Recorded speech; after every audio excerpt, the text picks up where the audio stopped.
Nama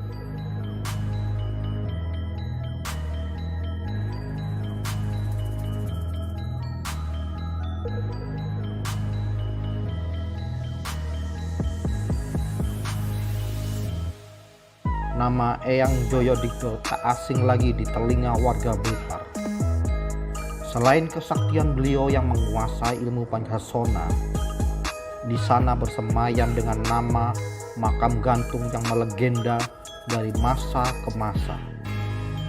Siapakah sebenarnya sosok Joyodigdo itu? Simak terus video ini.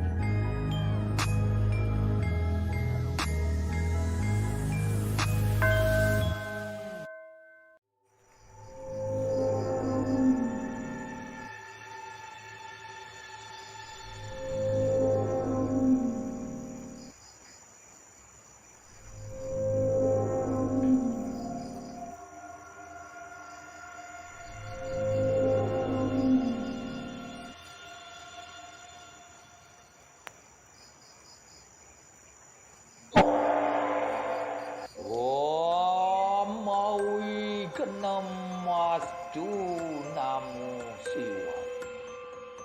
Om Ong Ang Ah Puja Dewi Durga Iya Namo Namah Swa. Om Wijaya.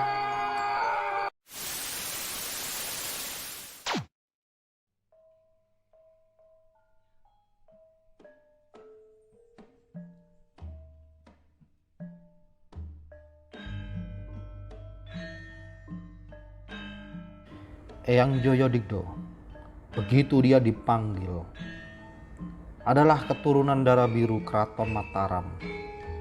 Sejak berumur 12 tahun dirinya sudah meninggalkan Jogja dan tinggal di Blitar.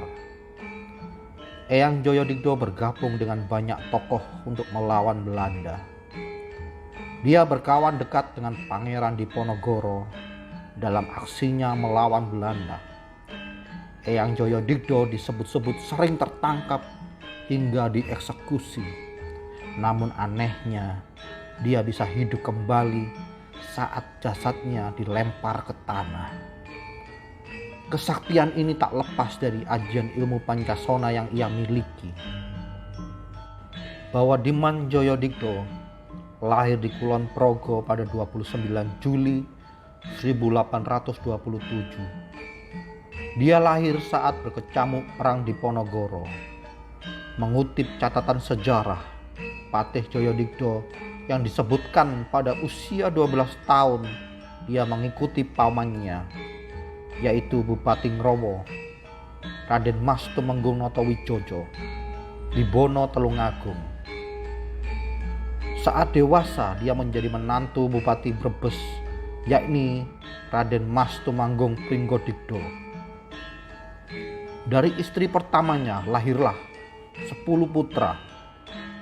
Selama hidupnya, Joyodigdo mempunyai 4 istri dengan anak sebanyak 30 orang. 7 keturunan Eyang Joyodigdo juga menjabat sebagai bupati di berbagai daerah Jawa seperti Rembang, Tuban, dan Kulon Progo. Putra ketiga dari istri pertamanya, yakni RMAA Joyo Adiningrat, merupakan suami RA Kartini, yaitu pahlawan emansipasi wanita saat menjabat sebagai Bupati Rembang. Joyodigdo dilantik menjadi Patih Blitar pada 8 September 1877. Jabatan Patih pada saat itu sebagai pelaksana administratur tertinggi di bawah Bupati. Joyodigdo pensiun pada tahun 1895. Dalam buku catatan sejarah itu juga diselipkan sebuah surat rahasia yang ditulis Residen Belanda di Kediri. Surat itu tertanggal 18 Maret 1878 yang ditujukan kepada Gubernur Jenderal Belanda di Buitenzorg atau sekarang Istana Bogor.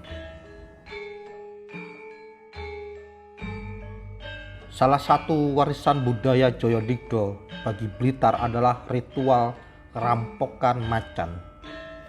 Acara yang digelar tiap hari raya ke-7, yaitu hari raya ketupat.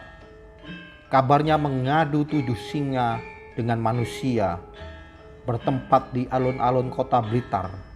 Tujuannya menolak bala atau bencana, terutama dari amukan lahar Gunung Kelut. Kediaman Joyodigdo juga pernah menjadi tempat mengungsi warga tiap kali Gunung Kelut meletus.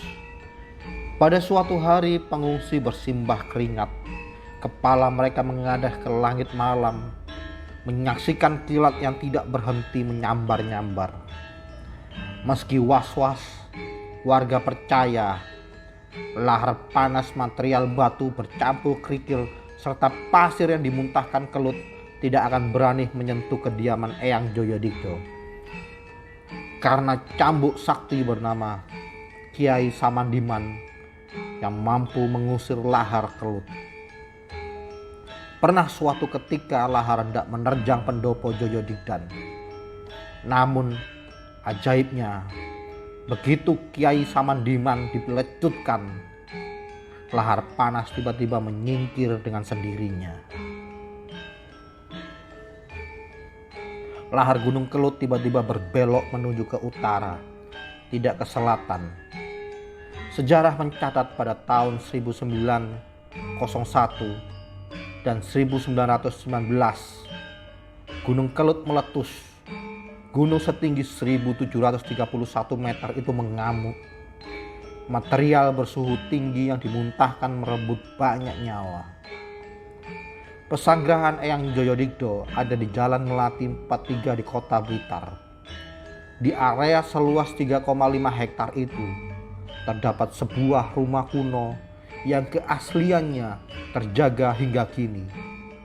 Tempat itu adalah rumah Eyang Joyodigdo semasa hidup. Di komplek yang sama, makam Eyang Joyodigdo berada. Posisi nisannya lebih tinggi dibandingkan makam yang lain.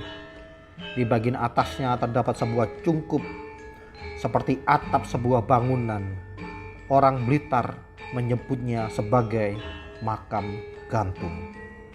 Di bagian nisan terdapat tulisan Jawa. Aksara itu berisi tanggal lahir dan meninggalnya Eyang Joyodigdo.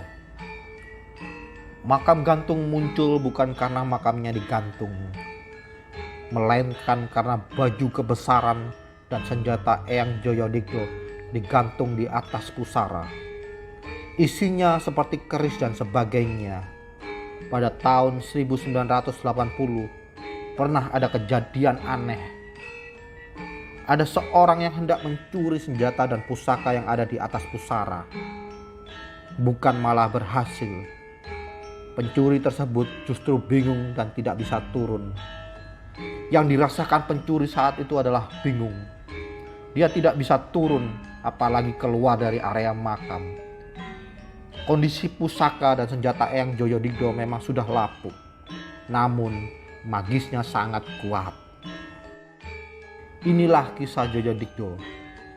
Nantikan video berikutnya dengan kisah atau cerita yang lebih menarik. Jangan lupa subscribe dan nyalakan loncengnya untuk support channel ini.